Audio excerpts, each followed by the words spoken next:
can't talk about LeBron, and you can't talk about these women. That's hate speech. That's wrong. That's hateful. When all of you motherfucking women got a friend that's doing the same bitch ass shit, and that should be hate speech. Because these boys are reading at a motherfucking 4th grade reading level, and most of them stand on girls' couches when they get out of fucking jail. And most of them indoctrinated in thinking street life is what being a man is. And most of them think going to prison or going to jail teaches them how to be a motherfucking man. When the Constitution said you giving up your rights and you being a slave to white boys as soon as you go to motherfucking jail.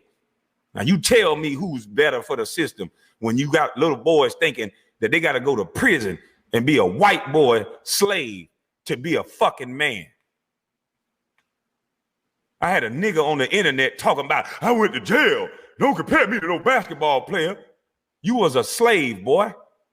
And you proud to say that over somebody who put his motherfucking mama on a golf course? That's the shit you telling these boys?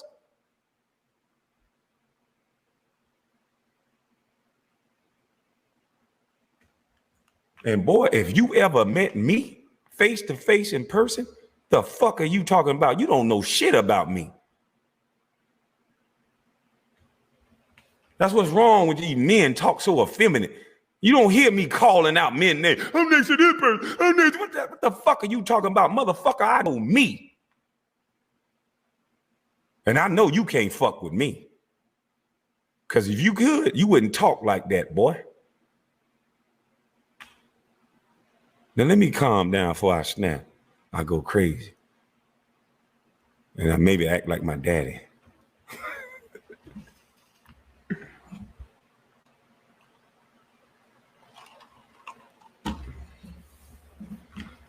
It's a goddamn shame. So many people want to fuck with a man that said put code in the schools. Everybody want to talk about the man. Nobody want to talk about coding. Nobody want to talk about the trades and the effects of what it would have on the community. Nobody want to talk about that. They want to talk about the jokes I make. They want to try to diagnose my mental health. Well, motherfucker, you wasn't worried about that when you was calling me a fucking bus and a bona fide scrub. You don't think that could have affected my mental state? Especially as a teenager. So how the fuck you double talking bitches gonna act like you care about somebody's mental state?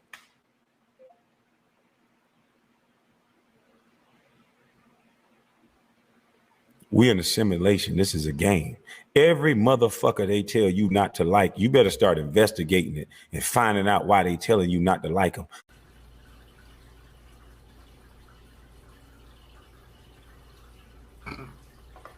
All right, let me talk to you for a minute, Kwame Brown.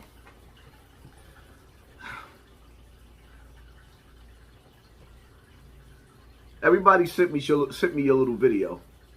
Now, let me say this respectfully, right? I'm going to be as respectful as I can be. First and foremost, when I say don't compare me to an NBA player, or none of you celebrities, like you, for example, I'm not glorifying. Don't play military mind games with the people. I'm not glorifying prison by any means.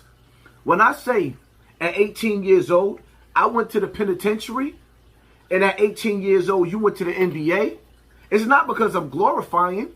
It's because there was a long path that led to my downfall going to the penitentiary. There's a story in between of pain, is what I was trying to say. And see, that's the thing that's lacking, that's missing in your story. My story is filled with pain from childhood. Your story and your pain consists of Michael Jordan elbowing you in the face or Pat Riley smacking you in the back of the neck, telling you to do 100 miles. My pain consists of not having a father, sitting outside on welfare cheese lines, going to the stores with food stamps, dealing with the evil stepdaddy. Your pains? Well, you got $40 to $60 million for your pain. You took the oath for your pain. Yes. The same matrix, the same industry that you speaking out against, you took an oath to. For me, I'm going to just keep it all the way funky for you, homeboy. To me, you was real as Santa Claus. Respectfully. Because to me, you ain't no different from Colin Kaepernick. He peeped the weakness in the black community. Took a knee and ran away with the bag. Come and take it. Now YouTubers, black YouTube, it's starting to get too strong. Our voices are being valued. So what do? They put us against us, but they use celebrity star power. Everybody wants a platform now. From Fat Joe to Jim Jones to like everybody is getting a platform. Everybody wants to talk. Where was y'all at when the people needed y'all to reach out and communicate with these stars? Y'all rich. Let me ask you a question, Kwame. You said 60 acres of land? How many families you got living on them 60 acres? Because charity begins at home. So how many family members do you have that have a house on your 60 acres?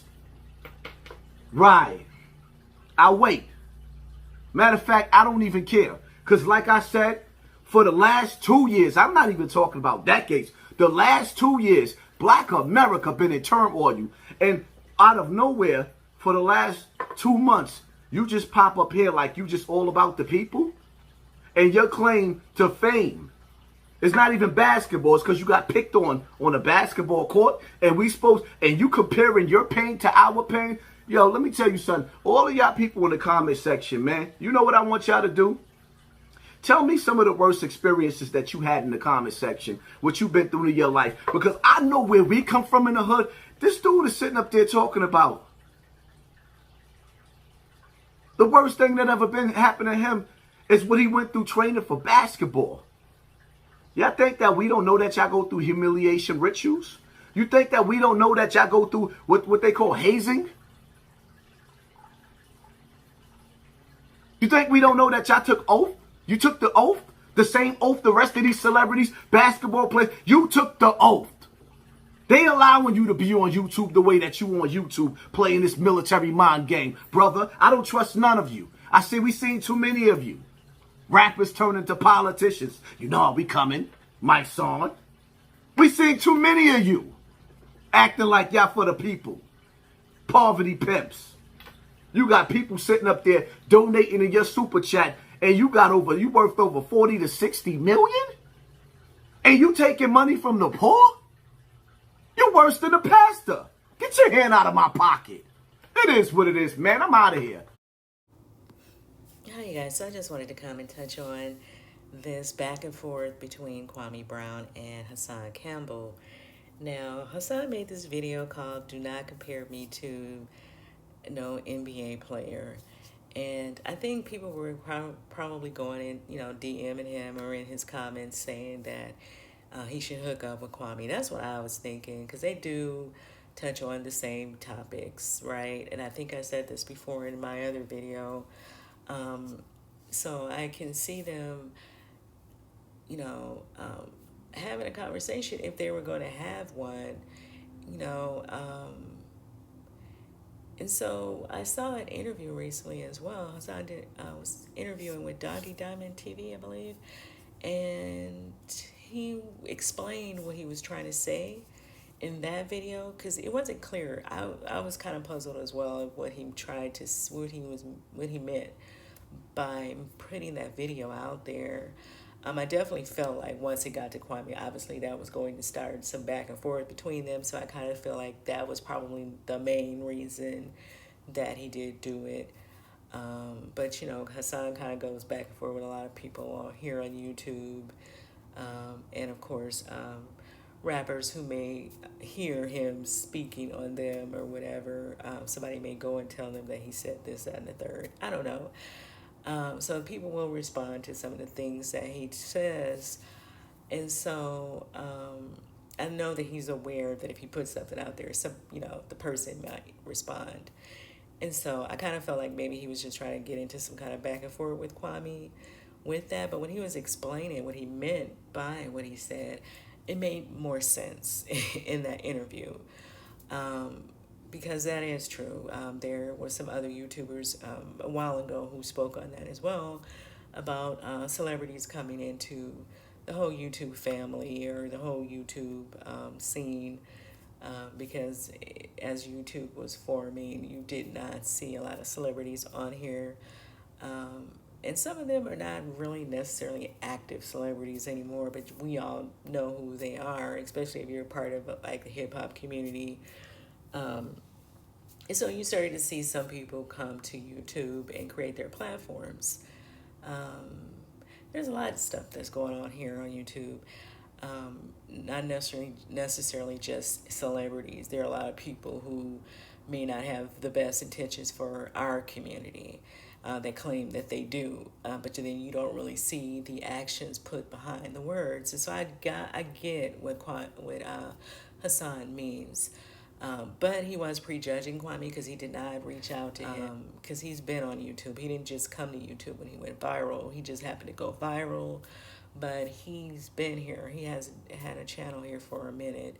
And I believe he said he was on Facebook and he's on other social media platforms as well. So, and he may have other things going on in his life to where he's not, clearly he has money. He doesn't need to have a YouTube career anyway. So, it kind of, you have to take all of these things into consideration before you judge people. So I think the only thing you can do in life is give people the benefit of the doubt. And when they show you who they are, you need to believe them at that point. But let me know what you guys think about their back and forth, and I'll see you in the next video.